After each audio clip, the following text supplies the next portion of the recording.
Linda Gifford, and this is my husband Gayle. We're at 11400 Russ Drive in Chesterland. This is the last corner of my dad's 150-acre dairy farm.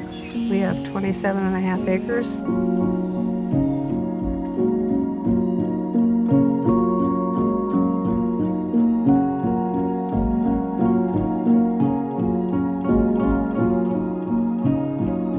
I'm a sixth-generation Geauga County resident. My father's great-great-grandfather came here back in 1835. I've been here since 1980 in this farm here. And at one time we had some Hereford cattle and we baled hay and sold it. In the recent years we've just enjoyed the property. Hickory tree right down there. We like to have a big garden and enjoy the lake, the pond. Watch the deer. Watch the deer. Well, I love it here. It's quiet.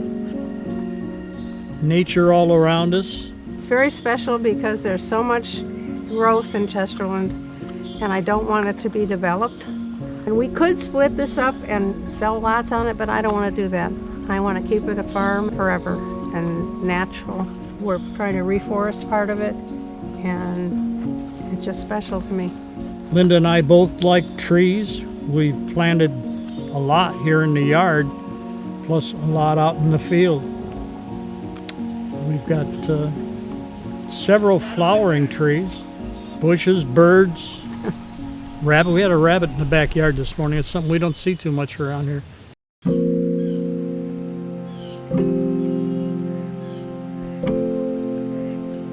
Well, when the Barneses first settled here in 1835, they started on Mulberry Road down by Heath Road, and they started with 100 merino sheep. And that area down there is called Wool Hollow, and it's because of the sheep that they raised. My dad put the pond in about 1963, and we used to spend a lot of time back here in the summer swimming and boating and fishing especially. I remember helping my dad. We always had to go and bring the cows in for milking, and sometimes they did. Sometimes they came up to the barn, sometimes they didn't, so we'd have to go out in the pasture and chase them in. We spent a lot of time in the barn helping Daddy. In fact, I learned how to drive when I was probably too young to learn how to drive, an old Jeep that he used to pull hay wagons back and forth in the field. He and Mr. Battles combined and had hay wagons, and they did grass silage for the cattle. So they would share it, and the Battles boys would come over and help us, and we would go over and help Mr. Battles when he did his fields. The main farm gave us a wonderful childhood and taught us to appreciate nature and the woods, the sugar bush, all those things. Kids today don't have that opportunity, and I think it made us better people.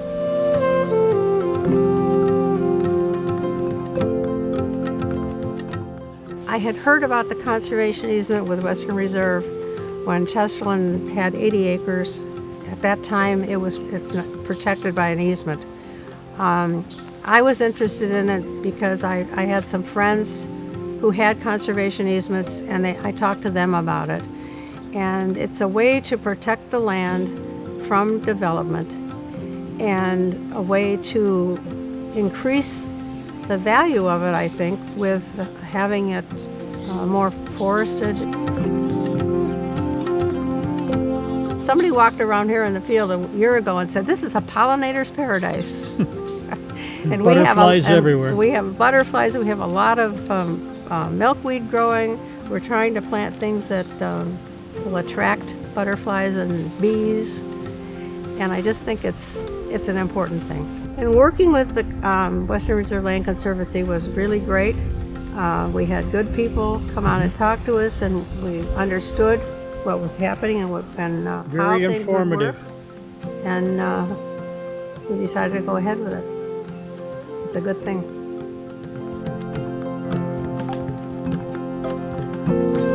I think as we all get older, we think about what's going to happen when we're gone. And we decided that We wanted to leave the land to the Conservancy because we can be assured that it will remain natural and protected for the future.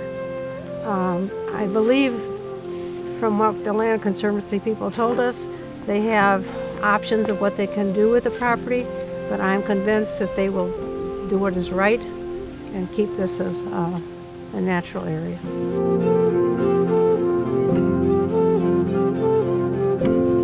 I'm doing it partly to honor my father too. I know how he loved the land and was very, I don't know, I think in a way he didn't want to sell part of the property, but as circumstances created that, I think he would be very proud.